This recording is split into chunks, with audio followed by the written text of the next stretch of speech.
கீழே ஒருத்தர் அன்னதானம் பண்ணிட்டு இருக்காரு. இப்போ மேல பாத்தீங்கன்னா ஒரு பருந்து வந்து சாப்பிடுறதுக்காக ஒரு பாம்பை எடுத்துட்டு போயிட்டு இருக்கு.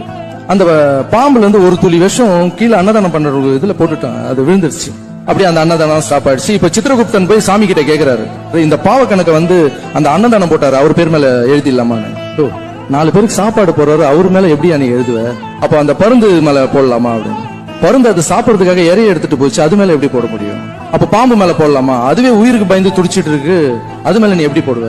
கொஞ்ச நாள் வெயிட் பண்ணு, இந்த கணக்கு அப்படியே வெயின்னு சொன்னாராம் சாமி. மறுபடியும் அவர் அன்னதானம் போட ஆரம்பிச்சாரு. அன்னதானம் போயிட்டு இருக்கு. ஒரு 2 வயசானவங்க, அப்பா இங்க யாரோ அன்னதானம் போடுறாங்களா, அது எந்த பக்கம் போகணும்னு கேட்டாங்க. அந்த 4 பேர் சொன்னாங்களாம், அன்னதானம் போய் சாப்பிடுங்க, ஆனா செத்துருவீங்க, உயிரோட இருக்க மாட்டீங்க அப்படின்னா. அந்த வயசானவங்க 2 பேர் சாப்பிட முடியாம திரும்பி போனாங்களாம். சாமி கூப்பிட்டாரு சித்திரகுப்தனை, மேல வா அப்படின்னு. அந்த பாவத்தை யார் மேல போடணும்னு கேட்டிருந்தல, அந்த 4 பேர் உட்காந்து சும்மா பேசியிருந்தாங்க பத்தியா, அந்த பாவத்தை சேருன்னு சொல்லி. சும்மா நம்மளை பத்தி ட்வீட் போடுறவங்க பேசுறவங்க இவங்களுக்கு எல்லாம்